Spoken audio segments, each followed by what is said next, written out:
ربنا تقبل منا انك انت السميع العليم. صلوات پر محمد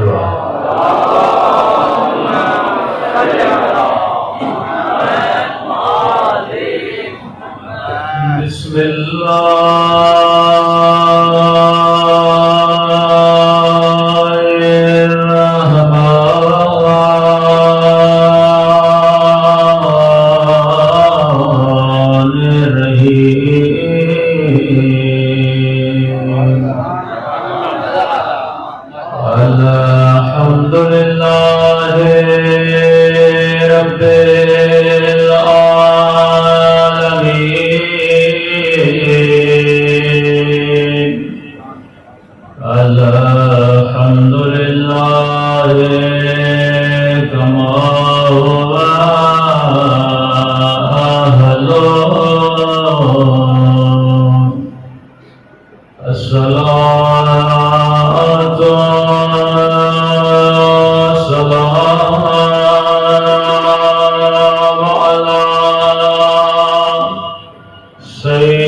اللہ الرحمن الرحیم. رب اشرح لي صدری ويسر لي امری واحلل عقدۃ من لسانی یفقهوا قولی.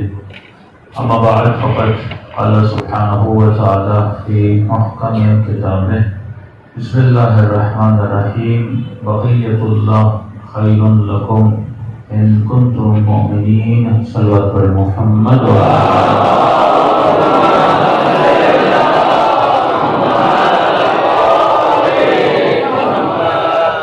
دعا ہے پروردگار عالم آج کے دن ہم سب کی عبادتوں کو اپنی بارگاہ میں قبول فرمائے اور جس مقصد زندگی کی خاطر یہ مجالس رکھی گئی ہیں اس مقصد میں بھی ہم سب کو کامیابیاں نصیب فرمائے.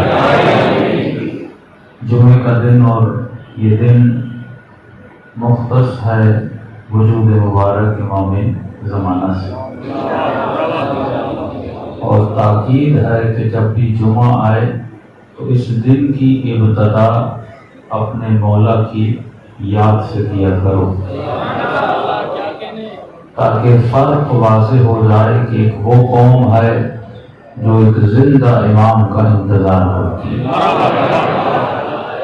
اور خدا نے ایسے لوگوں کے لیے کہ قرآن کی آیت نازل کی کہ بقیت اللہ خیر لکم، اے لوگوں ایک ایسا وجود ہے جسے میں نے آج تک باقی رکھا،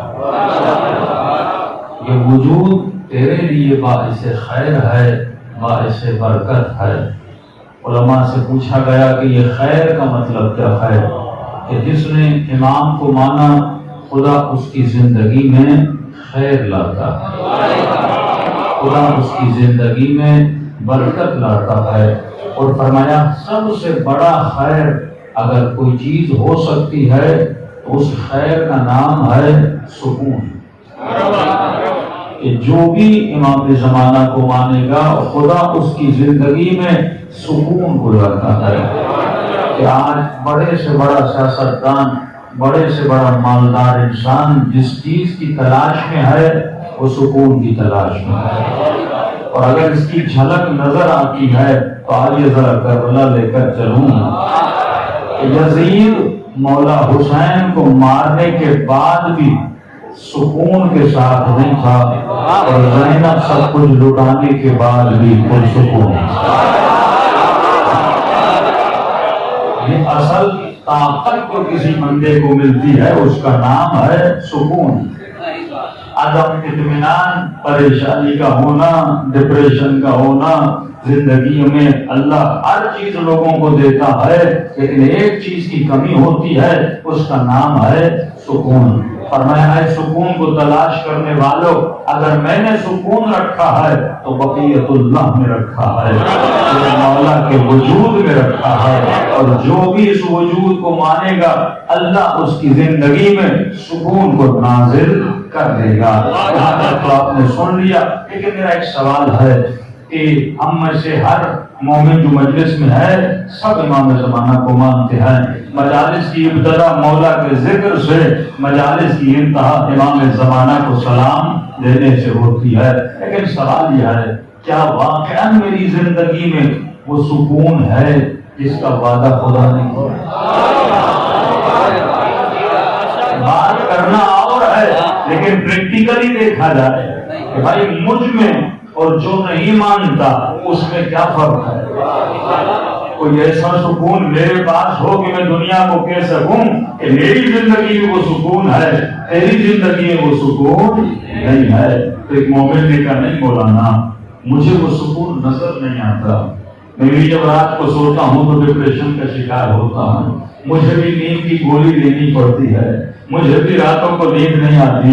تو میں نے کہا خدا نے تو وعدہ کر دیا کہ جو بھی اس وجود کو مانے گا خدا اس کی زندگی میں خیر لائے گا، زندگی میں سکون لائے گا۔ تو اللہ کا وعدہ جھوٹا نہیں ہو سکتا، اگر کہیں کمی ہے تو تیرے وجود میں کمی ہے، تلاش کرتے ہیں اس کمی کا نام کیا ہے۔ جب یہ کمی دور ہو جائے گی تو آٹومیٹیکلی تیری زندگی میں سکون بھی آ جائے گا۔ یعنی یہ کہوں تیرے گھر میں بلب تو لگا ہے پر کرنٹ نہیں ہے، بس کرنٹ آئے گا روشنی خود بخود آ جائے گی۔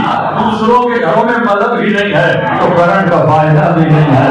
تو کم از کم تو اتنا آ چکا ہے، تم نے گھر کو سجایا ہوا ہے، بس کرنٹ کی ضرورت ہے۔ تو آئیے قرآن کی آیت کو ذرا غور سے پڑھتے ہیں۔ آباد بقیت اللہ خیر لکم ان کنتم مؤمنین، اے لوگو یہ بقیت اللہ تمہاری زندگی میں باعث خیر ہے، باعث سکون ہے، لیکن ایک شرط ہے ان کنتم مؤمنین، اگر تو مومن بن جائے تو شرط سکون ایمان ہے، شرط سکون مومن بننا ہے۔ اب ہماری سندھی اصطلاح میں مومن اور ہے، قرآن کی اصطلاح میں مومن اور ہے۔ ہمارے ایک مومن کہتے ہیں مولانا یہ مسلمان بھائی ہے، یہ مومن بھائی ہے۔ اچھا بھائی مسلمان اور مومن کی تفریق کیا ہے؟ کہا یہ علی ولی اللہ پڑھتا ہے یہ مومن بھائی ہے، اور یہ علی ولی اللہ نہیں پڑھتا یہ مسلمان بھائی ہے۔ اب جس نے علی ولی اللہ پڑھا بھی لیکن اگر دل میں ایمان نہ ہو،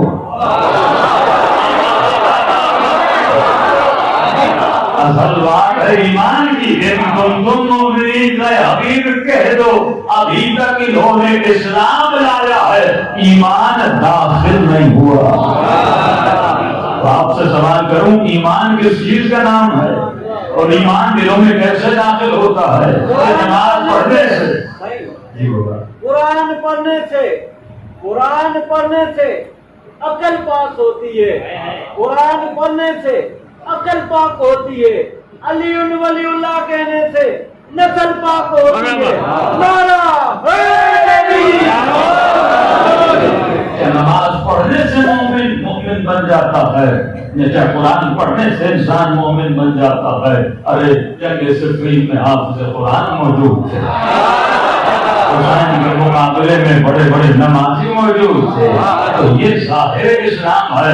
جب تک اسلام دلوں میں داخل نہ ہو جائے، جب تک ایمان دلوں میں داخل نہ ہو جائے، اب کوئی مومن کہے مولانا میرے دل میں ایمان تو داخل ہو چکا لیکن مجھے کیسے پتا چلے اس کے دل میں ایمان داخل ہو چکا ہے؟ اصلا مجھے خود کیسے پتا چلے کہ میرے دل میں ایمان داخل ہو چکا ہے کہ نہیں چکا؟ تو ایمان کہتے کس کو ہے؟ اور ایمان کو مضبوط کریں تو کس طرح کریں، اور مقام یقین پیدا ہو تو کس طرح سے پیدا ہو؟ تو آئیے میں خلاصہ ایمان بتا دوں۔ ایمان نام ہے منزل یقین کا، ایمان نام ہے منزل یقین کا۔ جس کا یقین جتنا پختہ ہے اس کا ایمان اتنا مضبوط ہے۔ یعنی مسلمان کہتا تو ہے اللہ اکبر کہ اللہ بڑا ہے، لیکن سوال یہ ہے اس کو اللہ کے بڑے ہونے کا یقین بھی ہے کہ نہیں؟ یقین اور ایمان کہنا اور ہے، اس کو ماننا اور ہے، علم کا ہونا اور ہے، مقام یقین کا آنا اور ہے کہ کہتا ہے اللہ بڑا ہے لیکن کیا عمل میں اللہ کو بڑا مانتا ہے کہ نہیں مانتا؟ اور اگر واقعاً کسی نے اللہ کو بڑا مانا تھا تو حسین ابن علی تھے کہ 72 کا لشکر ہے، 100 لوگ لشکر میں ہے، سامنے لاکھوں کا لشکر ہے، تو جنہوں نے بڑے لشکر کو دیکھ کر حسین کا ساتھ چھوڑ دیا تھا انہوں نے اللہ کو بڑا نہیں مانا تھا۔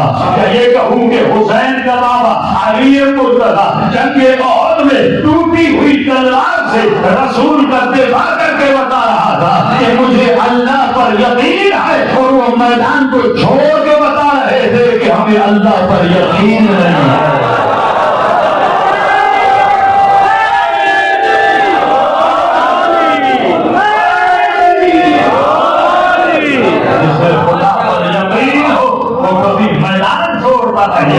جسے خدا پر یقین ہو وہ شب ہجرت موت کے بستر پہ سو جاتا ہے، جسے اللہ کی تقدیر پہ یقین ہو وہ حسین کربلا کے میدان میں آ جاتے ہیں۔ کہ سیدہ زینب کا خطبہ یاد رکھنا کہ بی بی فرماتی ہے یزید تو یہ سمجھ رہا ہے کہ میرے بھائیوں کو مار کر، میرے بیٹوں کو مار کر، علی کی بیٹیوں کے ہاتھ میں رسیاں باندھ کر تو کامیاب ہو چکا ہے، لیکن یزید مجھے خدا پر یقین ہے ایک وقت آئے گا تیرا شہر ہوگا، تیرا تخت ہوگا، لیکن ایسی شہر کو تیرے نام سے جانا نہیں آئے گا، علی کی بیٹی کے نام سے جانا آئے گا۔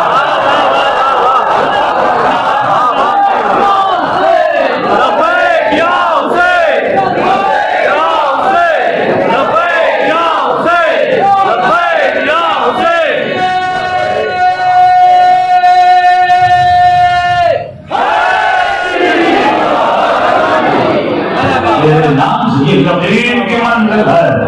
حسین کو اللہ کی تقدیر پہ یقین تھا، قضاء و قدر الہی پر یقین تھا، تو خدا جو بندہ یقین کرتا ہے، اور کیوں نہ یقین ہو کیونکہ حسین کے دادا ابراہیم کو بھی خدا پر یقین تھا۔ منجنیق میں ڈالا جاتا ہے، آگ کی طرف پھینکا جاتا ہے، جناب جبرائیل کہتے ابراہیم کچھ کہو گے نہیں، رب سے سفارش کرو تاکہ رب تیری مدد کرے۔ جبرائیل عجیب باتیں کر رہا ہے، جب تجھے پتا ہے مجھے آگ میں گرایا جا رہا ہے، کیا میرے خدا کو پتا نہیں؟ وہ بچانے پر آئے تو بچا لے گا، نہ بچانے پر آئے تو جل جاؤں گا، اور جس پہ وہ راضی ہے ابراہیم بھی اسی پہ راضی ہے۔